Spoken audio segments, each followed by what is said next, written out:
man. I know we debuted that last week, but Stowe fucking outdid himself, man. The energy that intro brings is phenomenal. It's got to sound better in the headphones, right? Than when you guys are camped around a little bonfire in South Carolina, enjoying a little vacay. Stowe had his MacBook out. It sounds way better in the headphones for sure. It's so good, so good. Oh, on that note, though, welcome. This is another regular season episode of the Rosinbaggers podcast. We're a couple weeks in. Ty, how you feeling, bud? Oh man, there is action, isn't there? Just fast and furious all over Major League Baseball right now. And there's news and there's highlights and there's teams that are coming towards the top that we expected. There are teams that are hanging around that maybe we didn't have towards the top of our radar. But the last week of Major League Baseball has just been, from a overall watching perspective, the entire league, fascinating in terms of the storylines that are starting to come out. Some of the early the players that are hot, that are emerging themselves as contenders for maybe a batting title, for maybe an MVP race. Some early splashes and some early headlines, and we are going to talk about it all here on the pod. Absolutely. The Rays are in the lead right now, on their way to 12-0, right? If the bullpen holds up, of course, and I'm sure I just cursed them. So right. Sorry, Tampa Bay fans, you guys are about to get your first loss of the season, because that's how we roll here on the Rosinbaggers podcast. However, close one. Fast start for them. First real match that you look at Tampa and you look at the box score, you look at the score, and you're like, holy shit, they're not winning by 6 runs. What the hell is going on? It's a 1-run game. We'll monitor Tampa in Boston. I'll put it up on the scroller here. It's a little different when you're not playing Detroit or Washington or Oakland. You're not playing the 3 bottom teams. Yeah, the teams that are vying for the number 1 pick. But that said, it's still insanely impressive. Oh yeah, to be able to. Is the ultimate any given day. Yeah. Absolutely. I mean, and to do what they've done, and it's not so much getting the wins. I mean, we realize, and everybody's going to say strength of schedule. And I, for one, am totally in agreement with that. Their schedule was weak sauce to start off the year versus like my team, like St. Louis, where we dropped Toronto, Atlanta, and Milwaukee. A little bit of a different scenario, and there's a big reason why Tampa is 11-0, striving for 12-0, and why St. Louis has just won their 4th game of the year. Yeah, the strength of schedule factors into it, but it is not so much the fact that they've won. It's the fashion in which they've won, the fact that they have been comfortable in cruise control and not really threatened at any point in this win streak. Yeah. I mean, the 7th inning is really what's changed this one too. I mean, they were up 3-0 in the first, 6-1 in the 4th. And then suddenly in the 7th inning, they're up 8-4, but then the Red Sox close it to 8-7. So we'll see if the bullpen can hold up for them. But let's jump right into last week's matchups. We highlighted a few interesting matchups from last week. I love that graphic. I love it. I'm going to pass your way first because there's some somber news that came out of this Pirates series. And you know, I've noticed since the injury, they're not going into the tank. They won yesterday. They're playing decent baseball still. And I think that speaks to what we talked about when we did the AL Central preview, that Pittsburgh went and made some moves this offseason to lengthen the lineup, to deepen the bullpen, to deepen the rotation. And they've got all that young talent. Unfortunately, they're going to be without Oneil Cruz probably for the season with a fractured ankle, which is one of the more difficult rehabs. You know, not tearing a ligament, that's one of the more difficult rehabs because it's such a pivot point for a guy, especially with his length and his speed. But talk to me a little bit about this series. Yeah, I look at the Pittsburgh scenario, and ultimately at the end of the day, we are going to focus on Sunday, and that was kind of the turning point, I think, in terms of not only the series, but the season as a whole. Ultimately, Pittsburgh was able to win the series despite the injury that you has previously alluded to with Oneil Cruz, and we'll get to more on that in a little bit. I do want to give myself a little bit of a pat on the back. Other than Sunday, I told you, as a betting man, which I am, that this would be a series. There was a big question mark that came into.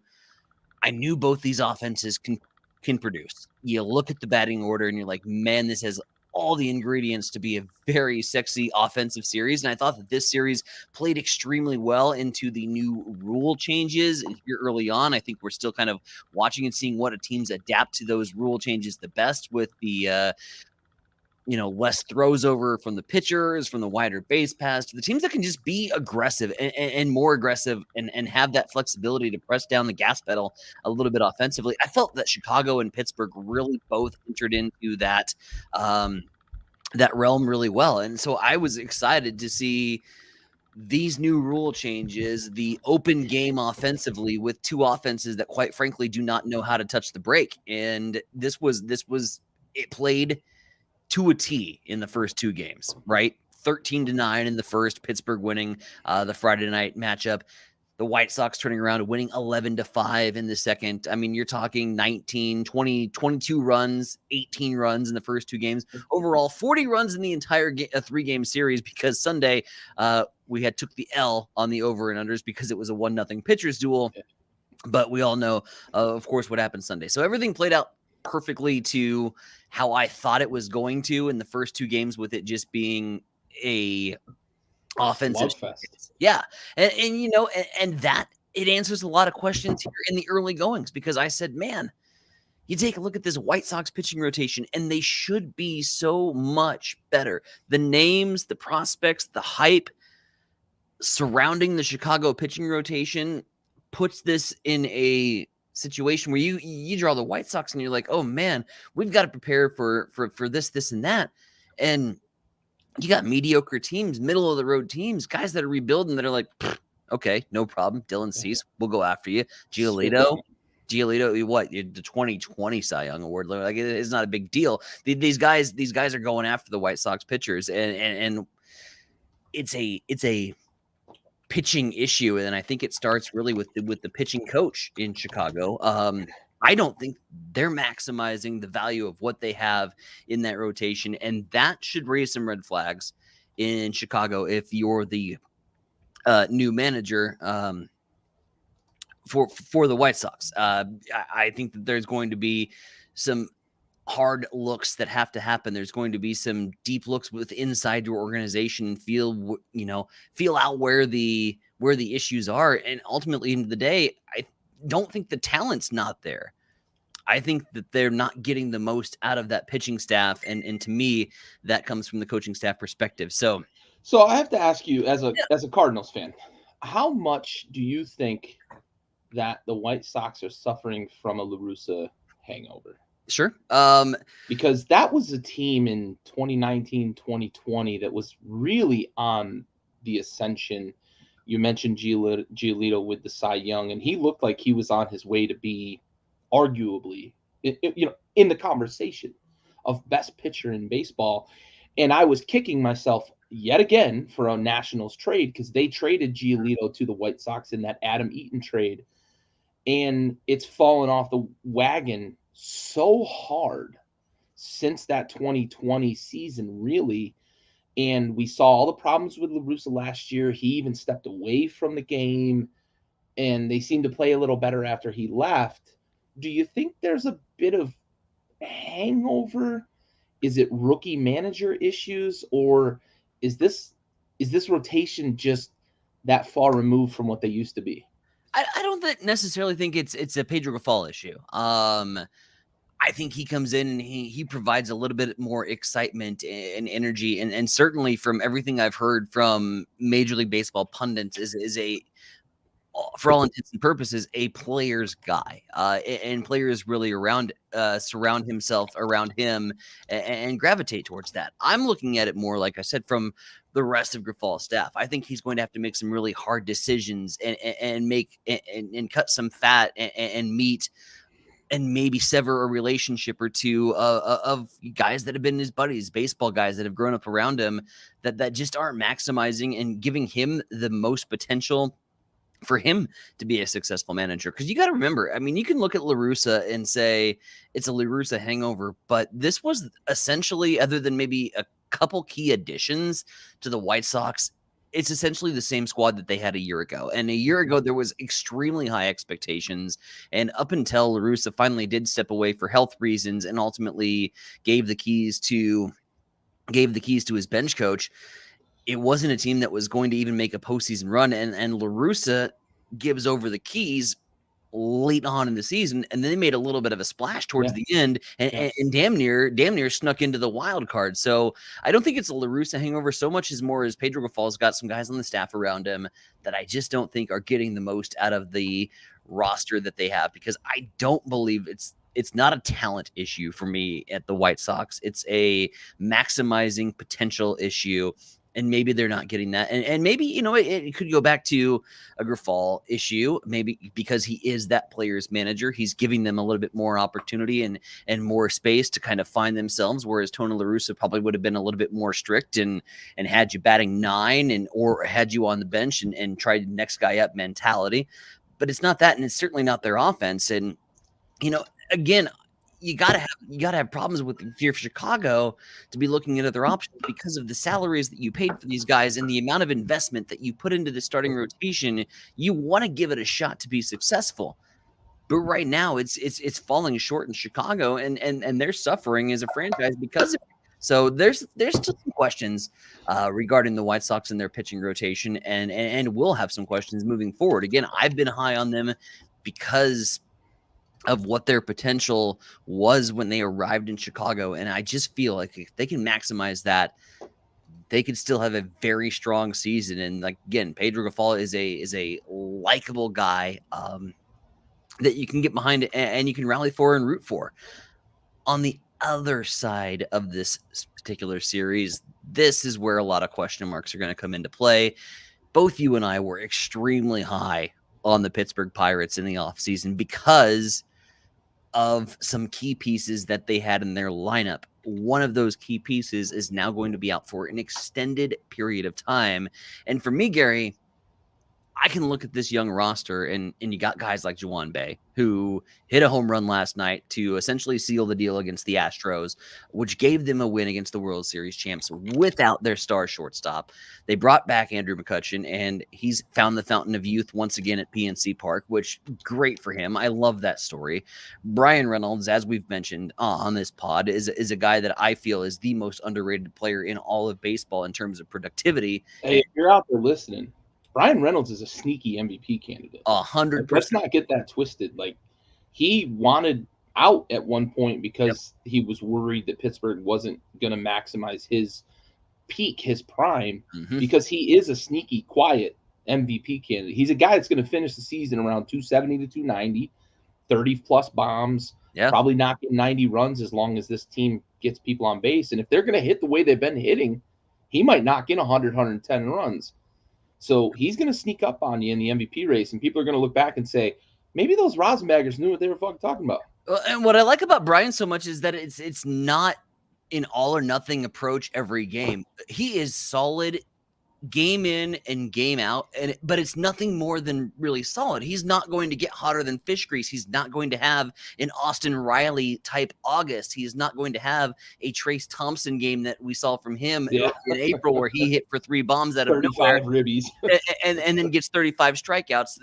Is in his next 30. He's not that type of player. He is just a solid guy that continues to produce numbers that is going to be towards the top of that 300 line by the time it's all said and done, and is going to have double-digit home runs and if not triple-digit RBIs based on just where he's at in the lineup. And so again, you look at Pittsburgh and you say, man, everything is great with this baseball club, except for the fact that there's now a huge hole in what was a Mr. Roboto type shortstop, a revolutionary, once in a generation player that we just don't see. When you talk about the young guys right now that you're excited about, that you would say could be on the future of the Mount Rushmore of MLB, O'Neal Cruz has to be on that list, and he has to be on that mountain. And now he's sidelined, for a extremely long period of time. Personally, I don't know how Pittsburgh recovers. I think what they've done in the last couple games, at least here in the interim fix, has been a Band-Aid. but it's been smoke and mirrors. And I don't think that they are willing to go out and get that caliber of a player when they know that they've got that caliber of a player who will eventually come back from injury. They're in an extremely difficult spot right now where I think that that window that we talk about with these teams that have 2 or 3 year windows, it shrinks a little bit on them because of the injury situation. And it's a shitty situation for Pittsburgh to be in. And even though they're a national central rival with St. Louis, I still feel horrible for that franchise because that was one of the ones that we had marked that I think we were both really excited about watching develop throughout the course of the season and see what they can do. And when you have Oneil Cruz, you have eyeballs and you have butts in the seats and you have attendance and you have fan interaction. And when you have a sold out crowd just watching one guy, irregardless, look at Kansas City last year and their home matchups. They sold out and they were shit. They were absolutely terrible, but they sold out because those guys came in to watch BWJR. Yep. And they're not going to come in and watch. And especially not if Brian Hayes continues to struggle. He has been cold, ice cold, and it was a player that I'm still super stoked about. And is he not one of the most streaky players in all of baseball? Oh, man, he can get white hot. Yeah, but he can be ice cold too for long periods of time. God, he reminds me so much of, and I'm trying to think of the player off the top of my head because I was just having this conversation with albeit a Cubs fan the other day. Bellinger. He reminds me of Bellinger. When Bellinger's playing hot, you don't want to pitch to him. I wouldn't want anybody else on my roster to play at that time. Right. But when he's cold, he's not a major league caliber player. Oh, he's not. And really, Brian Hayes. Now he's great defensively, and I'm not going to shy away. You need him at. So it's Bellinger too, right? Yeah. That's the redeeming characteristic, and you hope for the hot streak. 100%. But these guys offensively both have been ice cold to start off the year, and Brian Hayes is like that. And if Brian Hayes doesn't find his swing, and you're middle of the order, which was Oneil Cruz and Brian Hayes, and then you take one out because of injury and you have one that's not playing very well, that's a lot of red flags towards a sinking ship that could rapidly, easily finish below the Reds. Yeah. I don't have a lot of hope for Pittsburgh at this point, and it's unfortunate. The injury sucks. And on the injury note, I know that there's people that are listening to this pod that, that watch that replay that want us to talk about the full scale brawl that ensued afterwards. I'm going to take the defense line here on Zavala. He had zero clue. He had no clue that Oneil Cruz was hurt on that play. And it was a big momentum shifting play. And yes, he flexed. And yes, he flexed over an injured player. That's unfortunate timing on his part. So unfortunate. He had no clue of the injury nor the severity of the play. And I will swear by that, watching it live, watching the replays, watching the reaction, watching the press conferences. It's a shitty situation, but you can't go out and poke the chest of Zavala and say, how dare you flex over an injured player. He had no clue. So let's put that to bed. I'm normally a guy that takes the line of like, you should know, right? Normally. But that play, that scenario, you don't expect that injury either. And I'll say this, and I've had conversations with athletes, especially baseball is a perfect example because of how bang so many things are. Basketball is another scenario where you need to be decisive and you need to be in an athletic posture at all times, basically. And what unfortunately happened is Oneil thought he was going to score standing up. It felt like to me that he thought he was going to score standing up, got caught in between trying to slide, and those cleats are unforgiving, very unforgiving. And as soon as he turned his body, his cleat got stuck, and there was no saving it at that point. And Zavala doesn't know that because he's catching the ball, turning, making the tag. He tagged the guy out. It's an immediate celebration in a 1-0 game. Like that game finished 1-0. So I'm with you, Ty. Like that one to me, because I'm very quick to call people out. I've had this conversation with Andy, another Backyard Sports member, about Ndamukong Suh when he kicked Matt Schaub in the junk. He knew what he was doing. Mm-hmm. Here, this is a scenario where 100%. immediate reaction, and I bet you Zavala felt like shit the moment he realized that O'Neal Cruz was hurt. 100%. And I get protecting your guy. I get it. So like I don't fault any parties, to be honest, and I especially don't fault Zavala for it. No, 100%. One thing and one more thing that we'll touch up on before I pass this along to you for your series review on the injury front, and this just goes back to the ankle injury that you alluded to a little bit earlier. It's a little bit different from knees. It's a little bit different from tendons. It's a little bit different from elbows. And unfortunately for the Pirates, they know this all too well, and nobody knows this all too well than one of the great Pittsburgh Pirates, Jason Kendall, who had that horrific injury back in 1999 against the Milwaukee Brewers. And to be fair, that was a similar Pittsburgh Pirates team that had some expectations leading into it, and Jason Kendall was a big reason why there was so many high expectations. He was the linchpin of that team. He was, and I think O'Neal Cruz was kind of in that similar scenario. Here is the silver lining. Here is why I love this sport. Here is why I love baseball. Jason Kendall, in the hours that followed, immediately reached out to the general manager and said, I can counsel him. I can walk him through. I can be there for him. I want to be there for him. He doesn't have to do this alone with his rehab, and he can take it from a guy who's been there, who made the wrong choices, who maybe came back too early, who rushed things, whose career never really got back to the same level after that horrific ankle injury back in 1999. And Kendall said, so much so that he had to change positions. Kendall says, I want to take him on, and I want to be his personal project to get him rehabbed, to get back to full strength. To have a guy that had essentially everything ripped away from him in his career to be able to still have enough love for the game and still have enough love for his organization, which put him in that spot to be able to take on and counsel O'Neal Cruz, is a sign that there is still, damn right, tip the cap, a sign that there is still hope in humanity and still hope in baseball. Absolutely. Sure. Absolutely. I want to make one small silver lining note on Sunday's game. Selfishly, my fantasy team enjoyed Michael Kopech's line. Bet they did. Other than not getting the W, right. 6 innings of 1-run ball with, I think he had 8 strikeouts that game. It was his best game of the year so far. 3 starts, he's been meh and had a good start that game. So I also have Kopech on the fantasy team. So yeah, but man, like not getting that 15 points for the win, that really hurt. Dude, give me them points.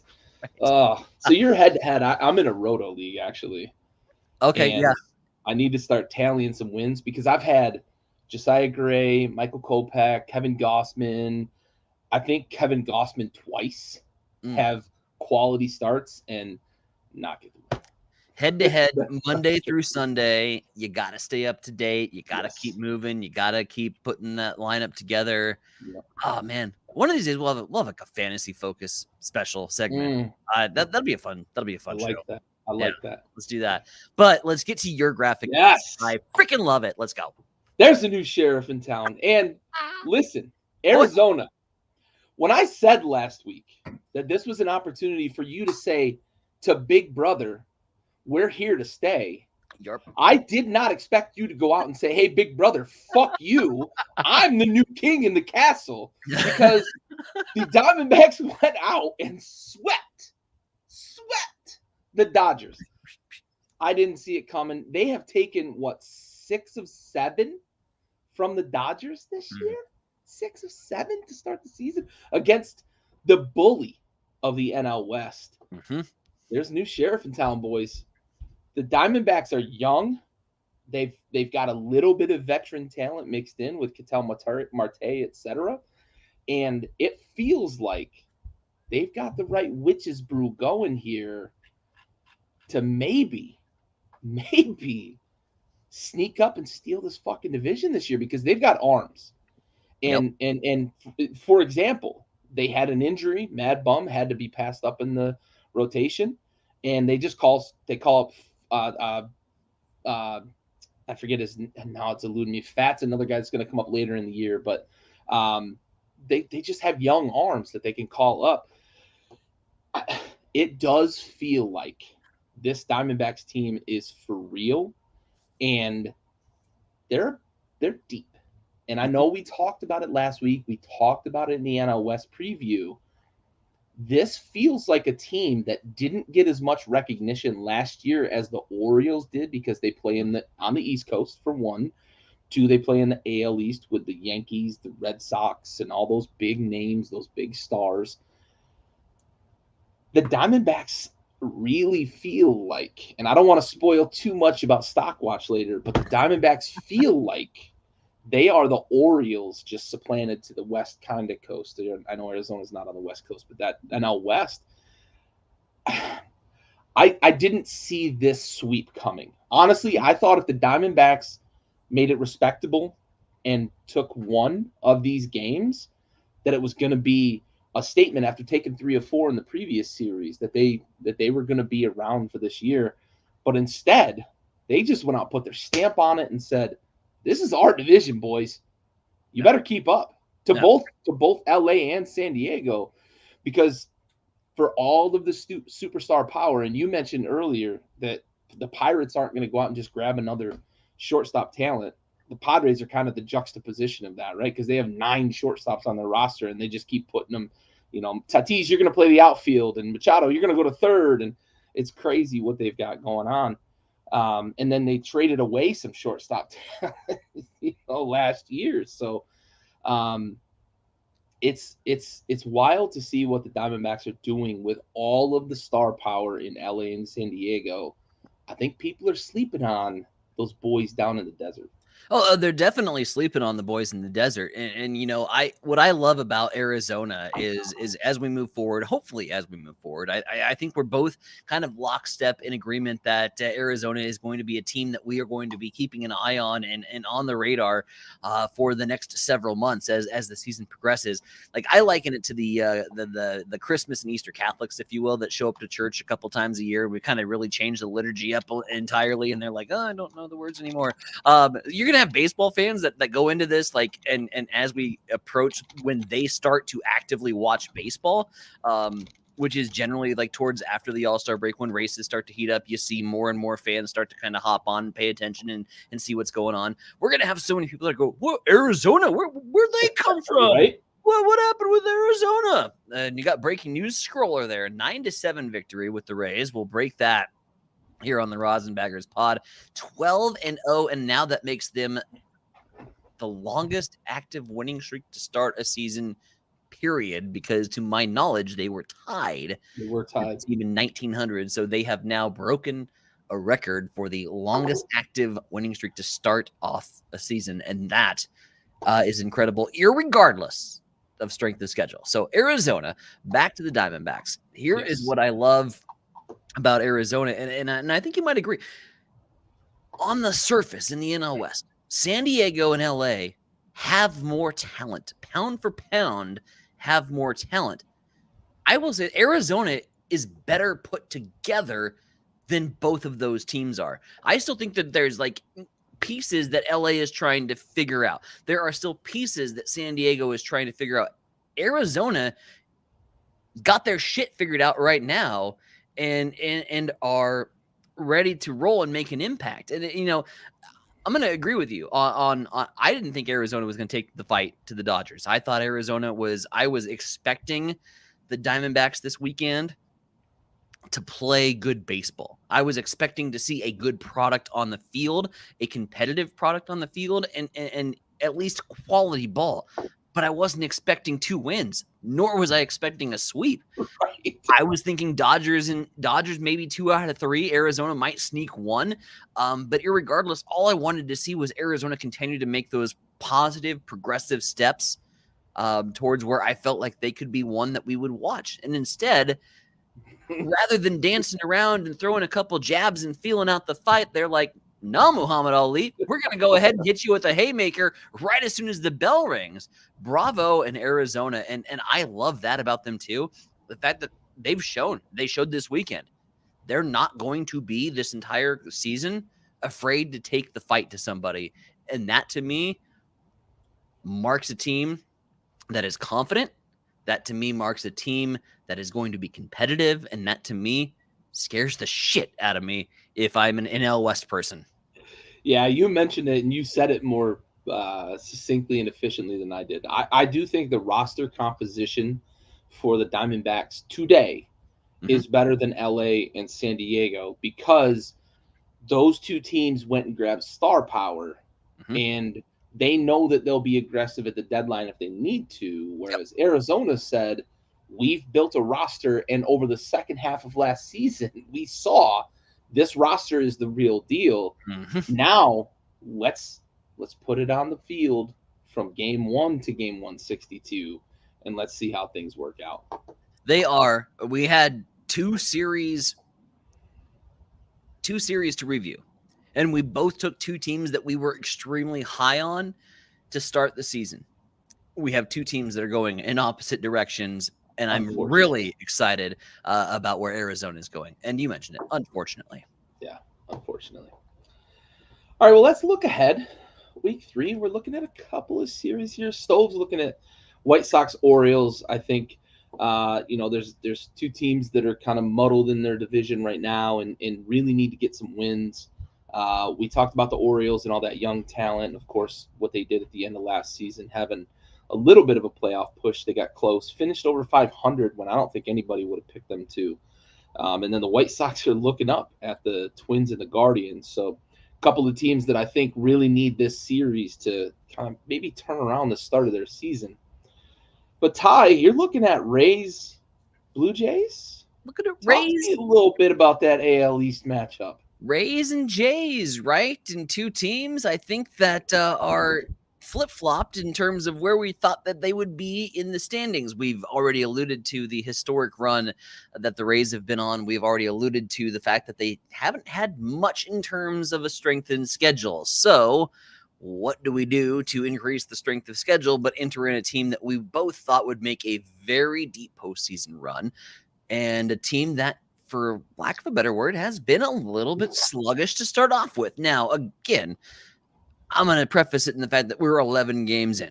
And as a Cardinals fan, I can say that wholeheartedly because we are not where we want to be in the standings right now. But I also know that we are 11 games in. And early season matchups have a lot to do with it. Strength of schedule has a lot to do with it.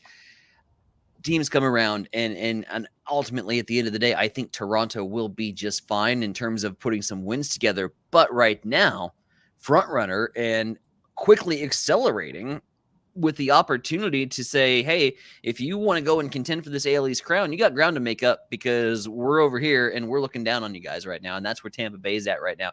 To me, I like this series a lot because you're taking that undefeated streak, which may or may not be there by Thursday. Who knows what the Red Sox are going to do here in the next couple of days? I don't know.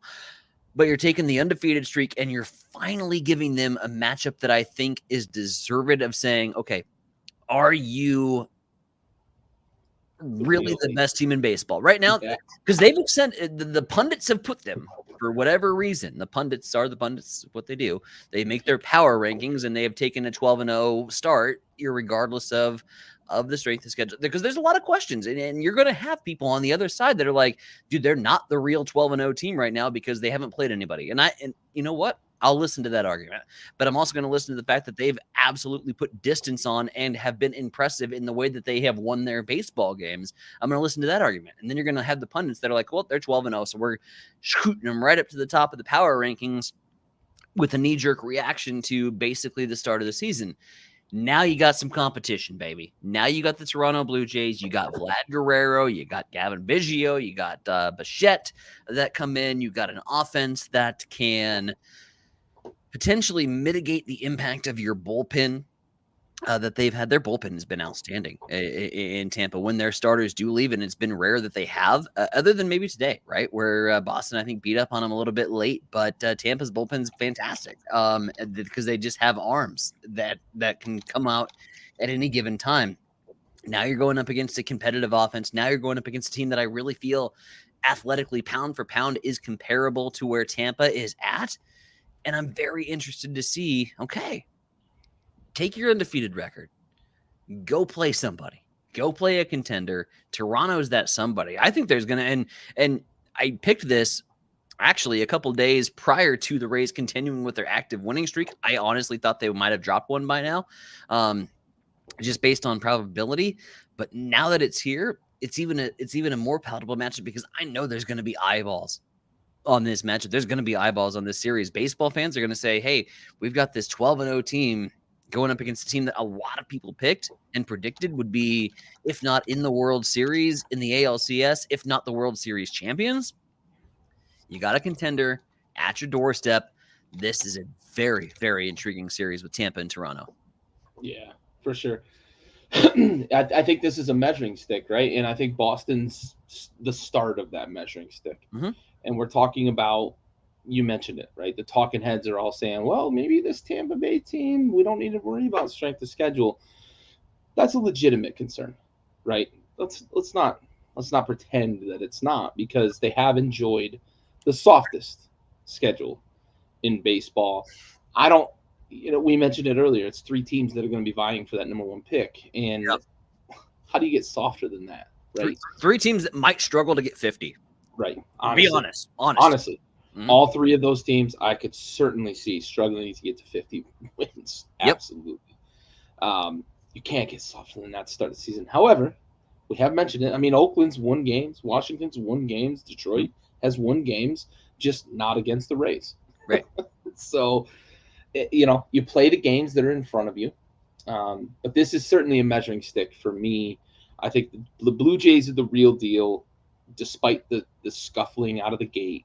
I think that they are the real deal. I think by the end of the season, they're going to be in contention in that AL East. But the Rays might disappear on them, I guess, if they could keep this pace up. Right. Well, how? And that's the other interesting question. Maybe I picked the wrong Southeast team to set the record this year. How fast do you accelerate? And how much? Yeah. The big question for me, because we keep talking about, well, it's only 12 games, but let's be honest, how much distance can you put here in the early season? And if Tampa builds himself enough comfortable lead, they could essentially go into coast mode midway through the year. I mean, that's a very realistic possibility in Tampa. Now, that scares the hell out of me to get that comfortable out in front that you can go into coast mode, because I think when you go into coast mode midway through the year, you really can't get back up to playoff baseball strength. And I think we see a lot of teams scuffle in that regard. But man, Tampa's like a really well put together team. They remind me very much of really Arizona on the National League West, only to a slightly higher degree in terms of athletic ability, thanks to the services of Wander Franco and some of the other young guns that have come out in Paredes and Siri and their pitching. They just rolling arms out. You can't roll against them. But you know who can? Bichette and Vlad Guerrero Jr. Those are guys that can hit anybody. Those are guys that can touch up DeGrom and make him have the worst day ever. Toronto's offense versus the Tampa pitching versus the streak is the reason this will be a all eyeballs series this weekend. Absolutely. A little more breaking news here. You got some? Your boy stole my thunder, man. That was my closer. No, I'm so sorry. I'll find something else to talk about. I'm so sorry. No worries. Anyway, roll out the red carpet. How about Jordan Walker, man? What a start, right? Ties Eddie Murphy. Not the Eddie Murphy that most people know. Right, not the actor. Ties Eddie Murphy for the hitting streak for a rookie to start off your campaign, and I believe it's under 20 was the mark for the age. I've enjoyed watching Jordan Walker the past 12 games from the Cardinals fan perspective, irregardless of the Cardinals' success here in the early season. Walker is a guy that what I loved about him in his very first game, his very first home run. Hits his first career dinger. And of course, all of the media is surrounding Walker and talking about, how good it feels to get to this level, to be able to hit that home run. And he's like, dude, we lost. Like, immediately, I'm like, a team fucking guy right there. Is like, I don't care the fact that I just had my first career home run. I don't care the fact that a lot of people are watching me because I'm the number 1 prospect offensively in the National League. I don't care that I have a 12-game hitting streak. We lost the damn game. That's what's important to me, is this team's success. And Walker has that, where you look at some of the other, you don't always see it. And sometimes you probably question it with some of the flash and pizzazz, and there appears to be sort of a look at me attitude and the name on my back and my branding and what I can do for me and my celebrations. Walker didn't have any of that. Walker, for God's sakes, he extended his hit streak to 12 games today. And it was in a very competitive matchup with the Rockies at that time. And he gets on first base in a one-run ball game. And everybody in the dugout's doing the little salt shaker. And Walker doesn't even turn around to acknowledge it. Like, he's got his laser focused. He's watching his third base coach. He wants to know what he can do next to help the team extend the lead, to get insurance runs to ultimately beat the Rockies, which he did. He's a team guy. And at 20, to have that mentality, fuck. There ain't many 20-year-olds with that mentality, and he's already got it. He's going to be a clubhouse guy for a long time in St. Louis. That's beautiful. I'm so sorry. I did not mean that at all. All good. I got another one in the queue. Awesome. Another closer. Hopefully I don't steal that one. Oh, anyway. There's so much going on in baseball right now. Oh Even if gosh. you do, like we can pivot. Queue up 5 more, right? So the Rosinbaggers curse is in full swing already. Pre-show, I selected the Rangers and Astros because the Rangers are surprisingly in first place in the AL West, except they're losing to the Royals right now, and handily losing to the Royals.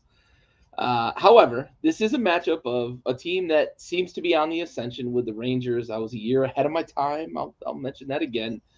Against the defending World Series champion, the Astros, who I don't think any of us doubt are going to be in contention again this year for the AL pennant, let alone the AL West pennant. This is an intriguing matchup early in the season for the same reason that I said last week that the Diamondbacks-Dodgers series was intriguing. Mm-hmm. Now, I'm not expecting any sort of sweep, but I will say this is an opportunity for a Rangers team that seems to have figured out a little bit that pitching problem that they had last year. And the offense continues to hit well. Simeon's off to a good start. That bandbox in Texas, they do enjoy being at home. They have a little bit more pitching, of course. We have to pause and say, assuming the health of Jacob deGrom, Absolutely, which is an unsafe assumption, as unsafe as any assumption maybe ever.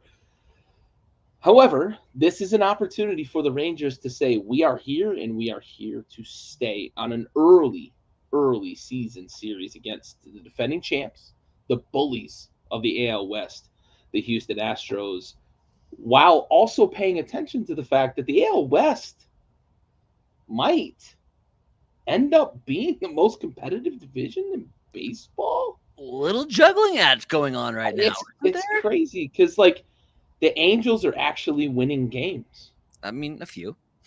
Right. But they're still losing games in Angel fashion.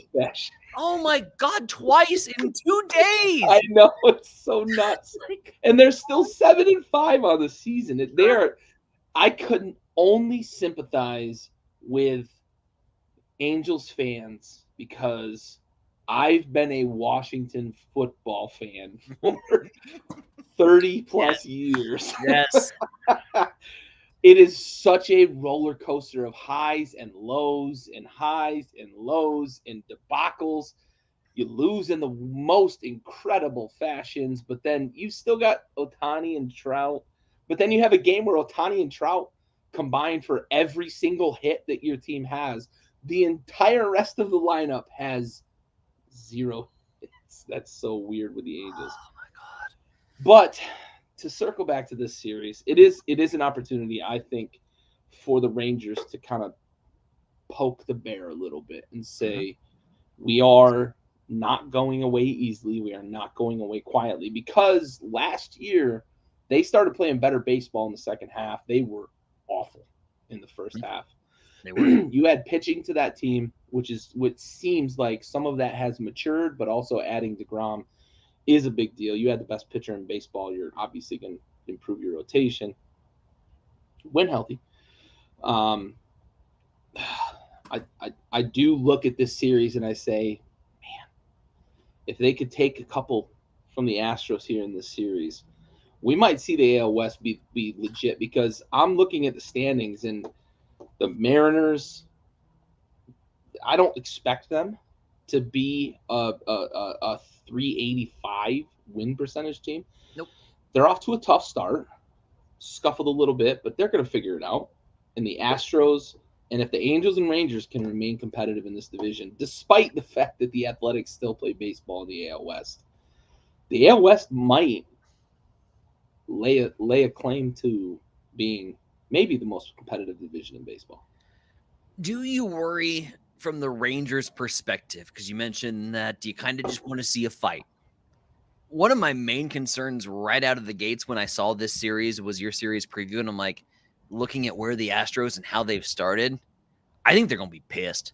I think the Astros are going to come in and be absolutely pissed and take the Rangers to trash town. I mean, it's in Houston too. They have that ability. And because of the way their season has started, they're going to go back home and going to put a good product on the field.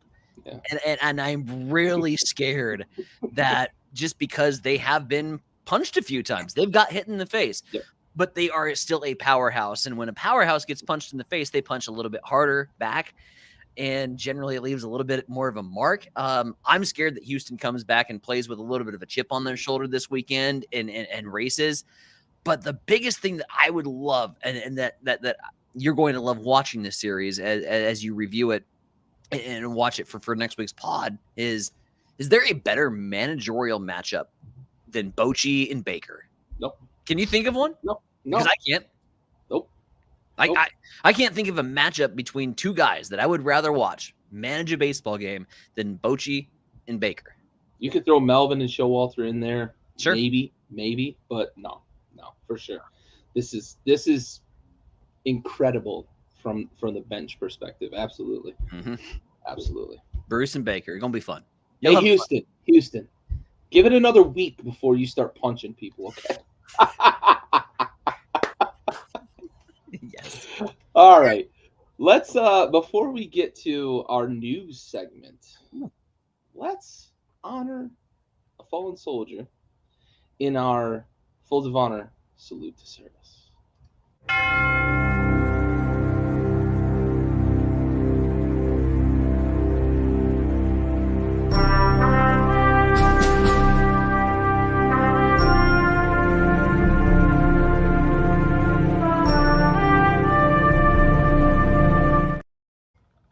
All right.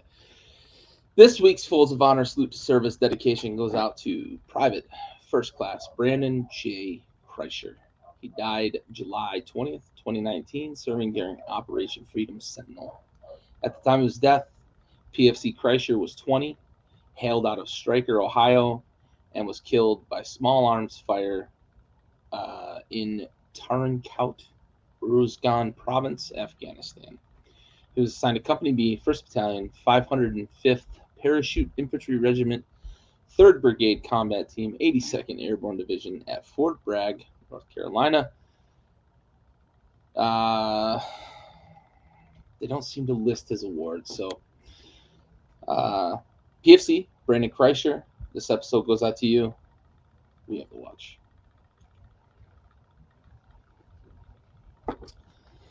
Normally I got the awards there. I like to highlight them just to highlight exactly what they've done in their time of service. But the fact that they served the country is service enough for me. Absolutely. All right, let's pick up the energy a little bit with our new segment that we're calling Rosinbaggers Investment Portfolio.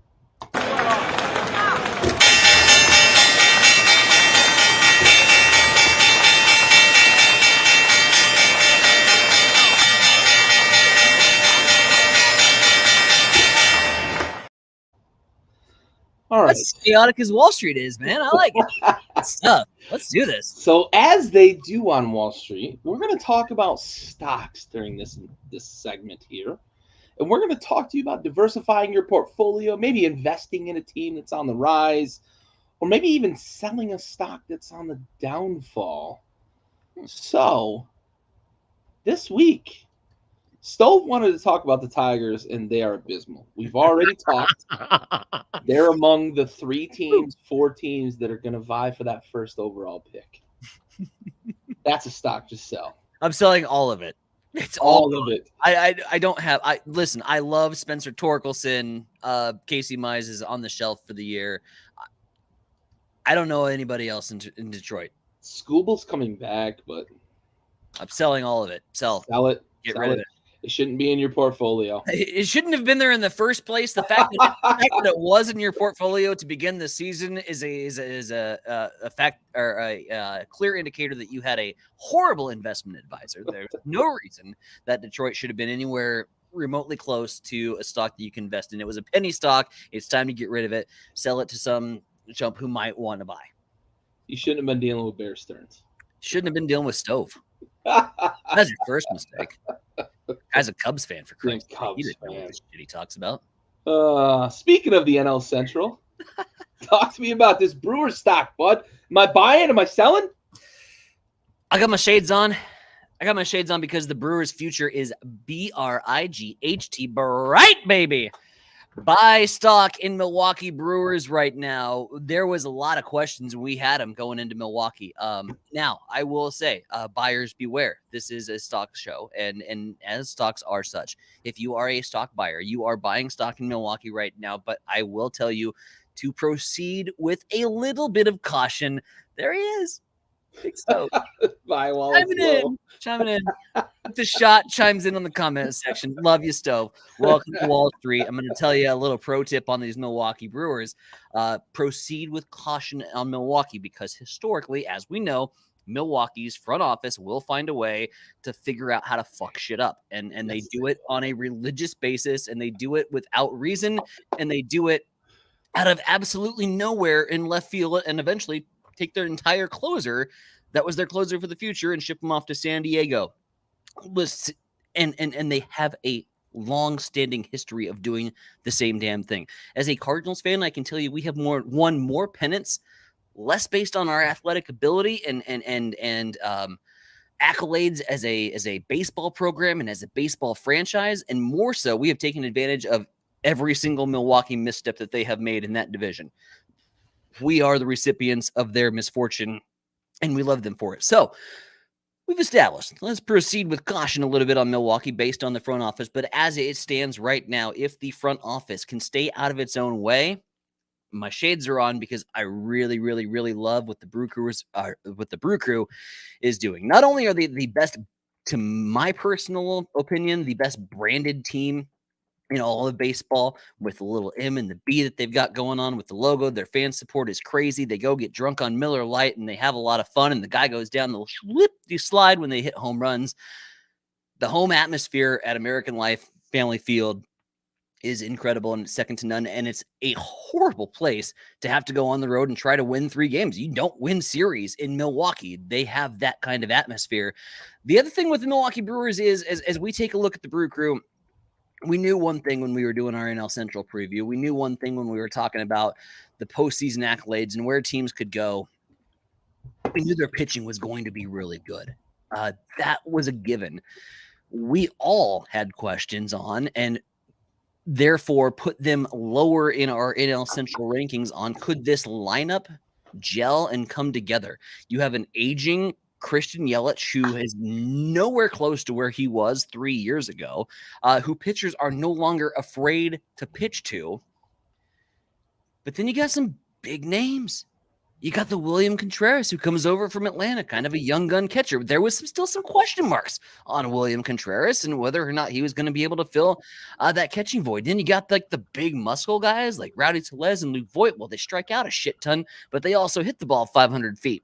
How awesome is Rowdy Tellez? So great. The baseball name.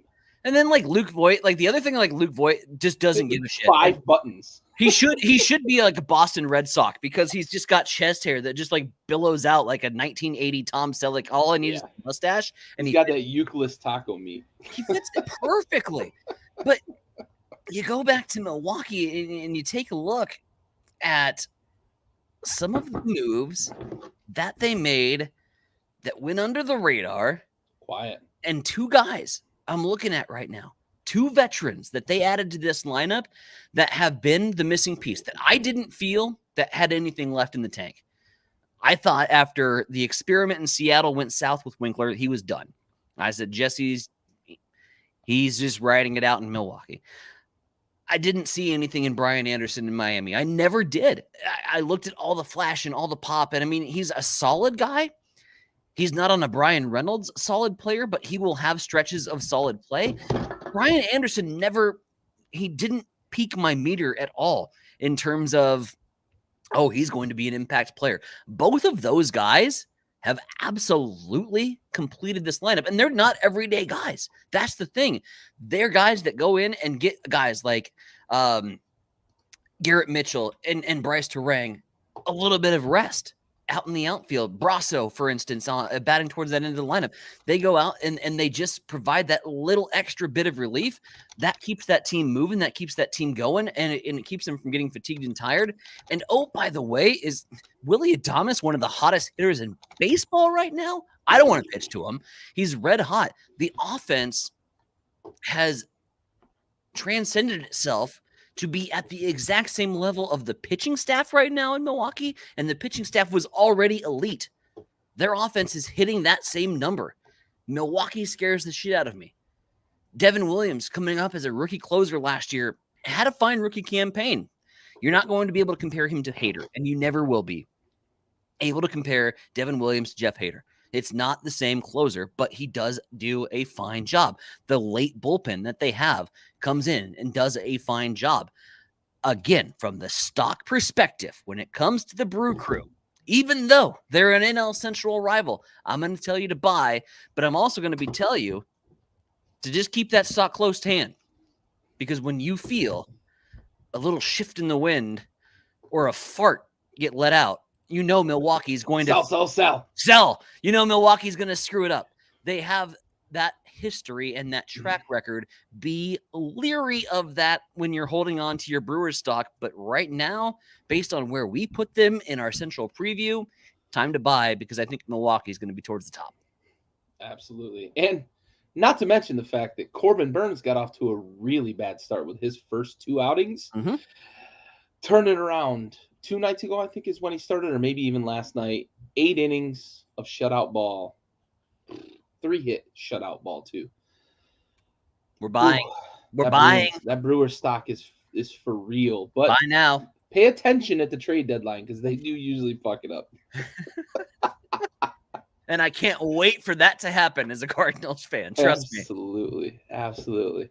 All right, well, the stock I'm highlighting, you may not be able to buy right now because I don't think anybody's selling the Arizona Diamondbacks. If you can buy, you're probably buying high for short margins. However, if you had them in your portfolio, as we did here on the Rosinbaggers podcast, I'm going to go meme stock on you, and I'm going to say, hodl, diamond hands. This shit is going to the fucking moon because they showed it to you this past weekend with a sweep of the bullies of the AL West. And they are not laden with old guys making a run. This is a young team. This is a young core with some good veteran leadership, with a really good manager tending the pine. Oh, good Lord. I don't know that I could tell you a better stock right now to hold. Because this stock is as high as any stock in Major League Baseball right now after that sweep of the Dodgers. And it's only going to improve from here. So if you've got a big pocketbook to buy some now, you're going to get some gains. But if you've been in from the beginning, my friends, this is AMC. This is going to the moon. And anybody who shorted the Diamondbacks is about to lose their asses. Because these Diamondbacks are for real. And I'm going to show it to you one more time. There's a new sheriff in town, boys. There's a new sheriff in town in the NL West. Gary is all in on Arizona. That's the vibe I'm getting. All in on Arizona? Absolutely. couple quick losses. People hit the panic button. Go get yourself some AZ stock. Get some more. Go get yourself some Arizona stock. Absolutely. Flood that portfolio with the Diamondbacks. Plus, they got a damn pool in their stadium. How cool oh, dude, that? How much better does it get than that? AZ stock all in. To the moon. New sheriff. All right, well, let's shift to our last segment here. A little fair or foul.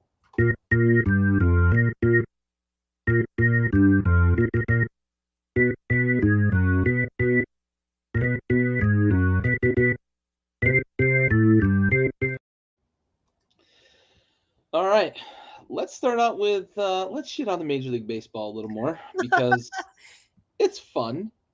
Because they love to make missteps with all of the praise we've been singing for the pitch clock, the base sizes, the more aggression on the base paths, the fun that we're getting with baseball, the fucking blackouts.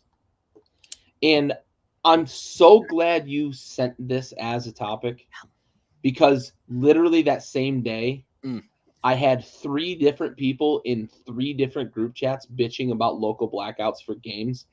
In upstate New York, the only games they can watch, in upstate New York, they are blacked out of Yankees, Mets, Indians, and Pirates. Because that makes fucking sense.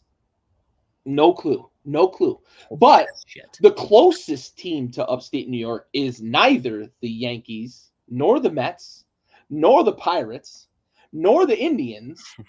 It is the Toronto Blue Jays. And guess which games they can watch on MLB.tv? Toronto Blue Jays games. Wow. I don't get it.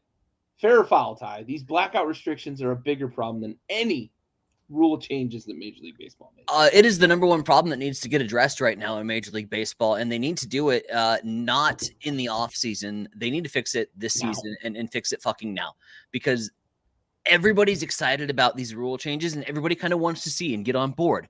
And everybody in this area doesn't get that fucking opportunity because of blackout restrictions. Midwest is horrid for blackout restrictions. Luckily, we still have our St. Louis Cardinals. I will give you a perfect example. Sunday afternoon, I'm trying to watch baseball, any baseball game. And there's a couple games on the MLB network, which if you are a Hulu Live subscriber, like many of us are, they don't have the MLB network. And if the MLB network is carrying the game, you don't get the game on MLB TV because they got the MLB network. And why would you compete with yourself? Right? The RSNs, regional sporting networks, which are all the way bankrupt, by the way, and catastrophically heading towards disaster in a heartbeat. And if baseball doesn't fix that up, then they're not even going to have regional sports networks to carry the game. And they're going to have to figure the fuck out how to bring these broadcasters on board and essentially work for MLB TV and carry the game through that streaming service. And there's a lot of money that's involved in these regional sporting networks, which is why they're fucking there in the first place, because they pay the teams essentially X number of dollars to say, we're covering your games, X number of dollars, let us have exclusive access to it.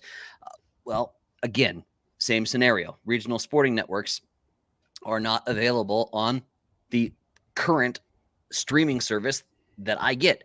I don't get Altitude for the Rockies. I don't get Bally Sports Midwest for the Royals. Guess what? 2 teams were playing on a Sunday afternoon when all I really wanted to do was fucking watch baseball. Rockies and Royals. I couldn't watch either of it. So I flipped over to MLB Beginning, and they don't cover shit. Like, you got games that are going on in the bottom of the 7th, and like, let's focus on Anaheim, top of the 1st inning here. And I'm like, no, let's fucking not. The blackout restrictions right now, I can put up with it a little bit because I watch and consume so much baseball throughout the course of a day that it doesn't, missing one game here and there won't wreck my world, right? But if you are a prospective fan who says, for instance, now I don't want to say prospective fan, if you are a middle of the road fan that might be more apt to tune in occasionally and your window is blacked out, you're going to say, fuck this sport. You're not coming back. You're not coming back. I have people in this area that would, because eat, sleep, and drink and passionately believe that baseball is life. And naturally, any conversation that we have amongst my peers and my colleagues is going to be about baseball. And they're like, man, you speak so passionately about it. I could give it a shot. They try to watch a Royals game. They can't. And they ain't coming back. They say, oh, we'll watch the playoffs in October. They're not watching regular season baseball. They're not watching regular season baseball because MLB can't figure out the fucking blackout restrictions that are currently plaguing the game. Worse than any rule change, worse than the shift, worse than the pitch clock, worse than facing a minimum of 3 batters, worse than telling managers that they can't have a position player pitch if they want to save their bullpen, worse than all of that bullshit is these blackout restrictions, and it is a plague on baseball right now. It is the number one issue in terms of if you want to grow the game, if you want to continue to move in that direction as you've done, and quite frankly, we've given credit for, and we've doubled back and eat some real good crow. They've done a lot this year in terms of the watchability of the product. And if you've done in terms, or if you've done and made all these steps to make your product more watchable, and fans can't fucking watch it, that's a fucking problem. They got to fix it. Yep, for sure. I'm gonna use one blanket statement. Yeah, absolutely. I'm fair with you too, and I'm gonna give one blanket statement that I like to use in terms of players, but in this situation is applicable to an entire league. The best ability is availability, and in this case, watchability, right? Because what good is watchability of the game, as you just said? Who's fucking watching if you're blacked out all over the fucking place? It's the only premium paid service that does have these blackouts, by the way. Yeah. Of the 4 major sports, it's the only one that has blackouts because NFL Sunday Ticket, it doesn't matter where you are in the country. You can pick up any game. NBA, NHL, MLB, for some reason, hasn't figured this out yet. And I know it's like dollars with the regional broadcast companies, but it's clear that MLB is not taking care of these regional broadcast companies because, as you mentioned, a lot of them are struggling. I'm going to throw in a random solution for Major League Baseball, and I'm going to do it taking the 5th sport in the United States right now, the 5th sport that I believe is going to quickly be the 4th best sport because I believe it is currently better than the trash product that is the NBA, MLS. MLS has moved to Apple TV. It is what it is. It's $9.99 for the MLS extra subscription. Watch it. Do yourself a favor. Catch the MLS coverage Saturday because not only do they have every single game available, they have from the hours of 6 p.m.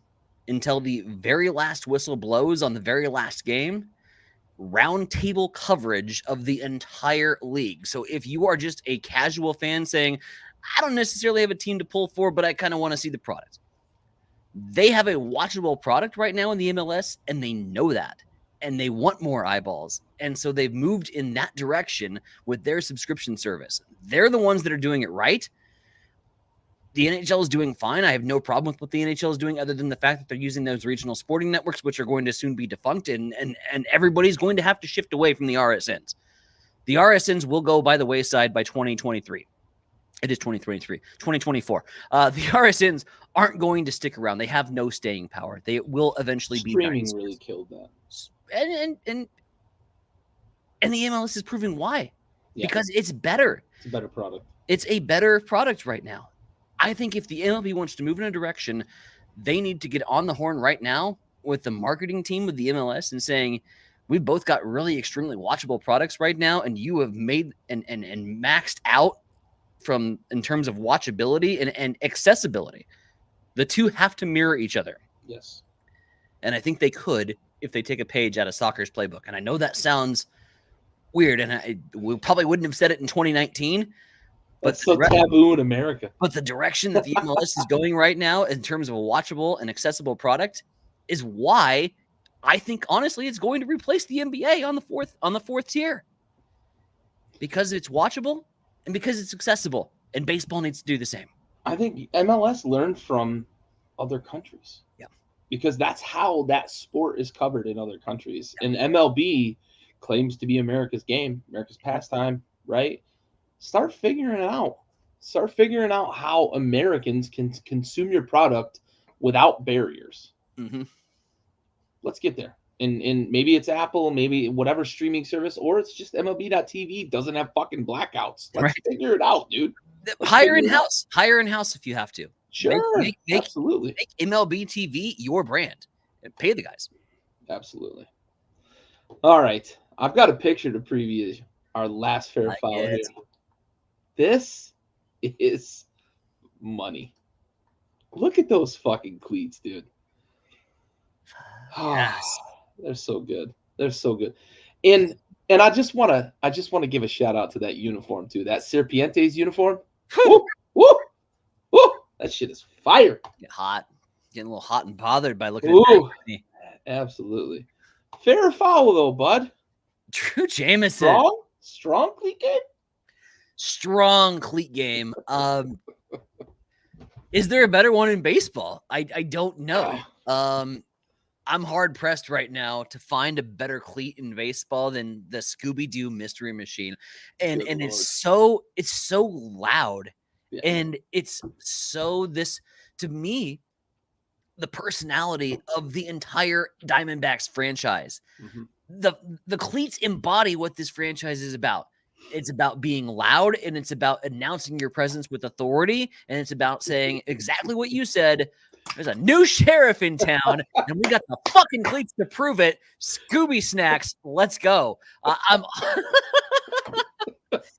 am all on board with Drew Jameson's cleat game. I was a huge fan of Scooby-Doo and the Mystery Machine. I always loved Shaggy. Zoinks! Zoinks just in. Drew Jameson's cleat game is the strongest in baseball at its current time. I challenge on this Rosinbaggers podcast, if any MLB players are listening, and if so, let us know, because that would give me a huge hard on if we had an MLB player listening. Seriously. Right. He has the strongest cleat game in baseball. I challenge a Major League Baseball player to one up, because all of these, we'll be talking about in a little bit, these home run celebrations are getting better and better and better and better and better. And the love of the game is more fun. Like, as a baseball fan, I want to see what the reaction is when you get to first base with your dugout. I want to see that interaction with the teammate. I want to see you guys having fun. I want to see you don the samurai helmet when the Angels hit home runs. I love everything that they're doing with making the game more fun, not only for themselves, but for the fans. And it's showing, because they're having fun on the field, and that product is getting better because of it. The cleat game is strong. I challenge a Major League Baseball player to one up them. And if we do, we will sure as hell give him credit for him here on the show. I love cleat game. Cleat game was like one of my favorite games within the game. Like, I'm an 082 hitter. I suck. I can't hit a fastball because it looks like a little pea when it comes across the plate. I could hit off speed. I could hit curveballs. I could hit sinkers and fork balls. If you throw a fastball at me, I'm done. So my cleats had to be better than yours, because there was one thing that I was going to be competitive with, and it was going to be my cleat game. I'm a big fan of cleat game, and I'm a big fan of Drew's. Absolutely. Yeah, this is fair. I can't say it any better than you did. Those Mystery Machine cleats are so loud and so magnificent. I challenge any major leaguer to beat that. They are so fantastic, and complemented by the wonderful uniforms, by the way. So good.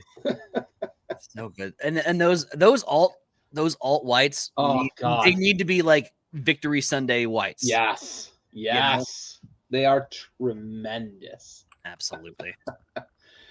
All right, Ty, let's bring this thing home. I'm gonna offer up a little bit of my own closing thought before you get to yours. I don't know what it is about 2023. I don't know if it's the rule changes or if it's the fact that we had a podcast for the entire season in 2022 that got me so excited about getting back to 2023. But I legitimately, for the first time in a long time, have been all in on baseball for a season. It's not just as a consumer of the game, which I've been forever. I'm back to playing video game baseball. I've been playing the show pretty regularly for the last 3 weeks. And I've played fantasy baseball this year and actually paid attention to it for the first time in I don't know how long, honestly. I haven't had a serious fantasy baseball league in probably 15 years, honestly. That's a good question, Brett. We mentioned it a moment ago. And this is part of what gets me excited about the game. But maybe this weekend against Toronto, Boston's kind of their first challenge. Do we see it getting to 20? I don't think we get to 20, right? I don't see it lasting through the week. Yeah. Yeah. I think it's either Boston or I think it's Toronto when that series starts up. I don't see it getting to the end of the week. I really don't. But I don't know what it is. 2023. I'm uber excited about baseball, and it's been super fun to watch the little breaking news stuff and the history that's being made. It's fantastic. What do you got for us? Closing thoughts here. I'll just piggyback on it, and it's because of the players. Like I mentioned a little bit earlier with the home run celebrations, the players are having fun with this game, and that fun is being seen by us, the fans, and we gravitate towards it and engage with that. Their flash and pizzazz, the jazz that Jazz Chisholm brings, the the dong bong, if you will, in Baltimore, which is now, I guess, called a Homer hose, but it was originally called the dong bong in Baltimore. They're having fun in the dugout. The home run. Just embrace the dong bong. I wish Baltimore would just call it the dong bong. I really want to. Let's say Homer hose. What's more fun than calling a home run a ding dong or a dong or a blast, right? Have fun with it. Homer's so vanilla. Every time Corey Dickerson hit a home run last year for the Cardinals, we called it a dick bomb. Which was also extremely fun. Just have fun with it. But the players are having fun, and because they're having fun with this game, because of the changes that have been made to benefit them, to bring up the younger players, that they don't have to sit for 4 years in the minors, and they're up with the veterans, and they're up with the stars, and there is a clash of everything that is good about this game and is pure about this game is on full display, and it has been for the first 2 weeks. It has been incredible. The players are why it has been more engaging and more fun this year than, and quite frankly, I'm with you. Any year that I can remember. Last year at this time, I had already started to fall off. Well, I'll just check the score and look at the highlights. Like, I was already getting into that mentality. This year, I'm locked in, and I've been all in since the opening pitch of the season in terms of Major League Baseball. One more final thought before we close, and we are going to tip our cap where it is due, and a guy that I feel, and maybe I'm doing a little knee-jerk reaction here, could win the National League batting title, because right now there's nobody that's doing it better. If you want Tom Umansky's instructional hitting tape back from circa 1993 and fast forward it to what it looks like in 2023, you're looking at the highlight reel, kids, coaches, parents. You have kids that want to play the game and want to hit well. I implore you, I highly recommend you. In fact, I'm telling you to watch Luis Arraez right now, because nobody's doing it better. His stat line is sensational. Through 40 at-bats, he is hitting over 500. He is hitting more than half in play and reaching base safely. That's not a slugging percentage, folks. That's batting average, and it's right now over 500. And last night, to cap off what was already an incredible start to the season, the guy also hit for the fucking cycle. My goodness.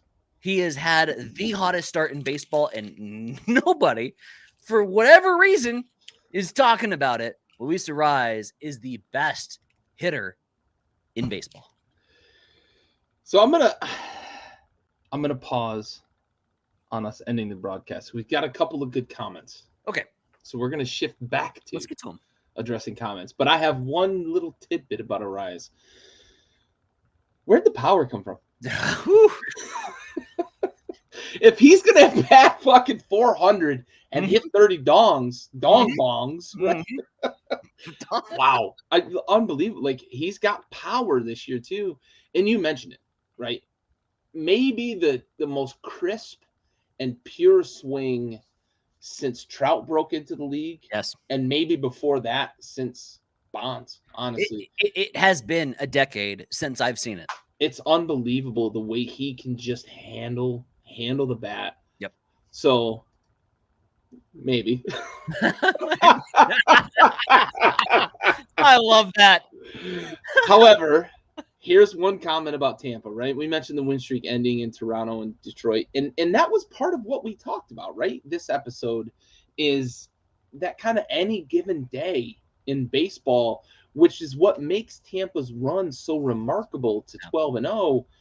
Yes, they've played bad teams. They've played 3 teams that are going to finish at the bottom of each of their divisions, and 3 teams that are going to struggle to win 50 games, but all 3 of those teams have won games. Right.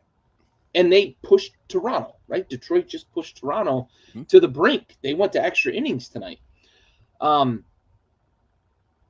They've won 2 fucking games. They've won a couple of games. Washington's won a couple of games. Oakland's won a couple of games, right? They've each won some games, and it's just baseball isn't a game where you win 12, 15, 18 games in a row. Right. No matter who you are and who you're playing. So I'd love to see this thing extend farther and farther because it's so fun. It's so fun. But it is. Toronto's struggling against Detroit. Toronto could knock off Tampa Bay probably 2 out of 3 this weekend, and maybe we wouldn't bat an eye because Toronto's super talented. This one's an interesting one because go ahead. I was just gonna say, it's just like, irregardless of where they're at in the standings, what I love about baseball, and it applies to the individual box score as well, but it also applies to what you see in a game. Why we love this sport and why we adore it. We go back to the earlier breaking news that you had with Jordan Walker. Yeah. We hadn't seen that since 1900. Yeah. We haven't seen 110 plus years. A fucking century, right? We haven't seen it. At the same point in time, we could watch 162 baseball games and never see the same thing happen once, or you could watch the same thing happen twice in 2 consecutive at bats, as we circle back to the Tropicana field last year when Albert Pujols hit a home run to the same fan who sat in the same seat. It went to the exact same location. It happened twice in 2 consecutive at bats. Imagine getting struck by lightning twice. Yeah, you see that shit. Then you see shit that you never see for 162 straight games. You watch it all and never see the same thing twice. It's why we love the game. You can turn around and be like St. Louis. St. Louis has been the ultimate Jekyll and Hyde case where they score 7 runs in 1 inning and then they don't score for 4 games. It happens. It is streaky like that, and it's why we play 162 games. Thank God why we play 162 games, because if we played 17, St. Louis isn't going to the postseason, right? Well, we talked about it with the Braves winning the World Series 2 years ago and the Phillies making the World Series last year. If the season was 81 games, neither of those teams even make the playoffs. It's an unbelievable game. And that's why we love it. This one we've talked about. So my brother says, not sure what caused the shift to bringing up the younger guys, but feel like it's made a huge difference in the feel of the game. A little more energetic than an old crotchety man game of unwritten rules, right? And sure, I love unwritten rules as much as the next guy, right? Because I was a pitcher, and my coach always said, like, don't step on the lines when you go on the field. You run on and off the field. Don't step on the mound, right? When you're moving in and on and off the field. Certain things, right? Certain things with unwritten rules, but I'm also not an old crotchety guy when it comes to the game. I love when a dude hits a 500-foot blast and spends 45 feet or more letting the pitcher know he just hit a 500-foot blast. Because as a pitcher, you know what I'm trying to do to you next time you come to the plate? I'm not throwing at you. I'm not throwing at the guy behind you. I'm trying to strike you out next time you come to the plate. Right. That's always been my stance. And if I strike you out after you pimped a home run, guess what I'm going to do? You best believe it. I might prance around the mound a little bit, bud.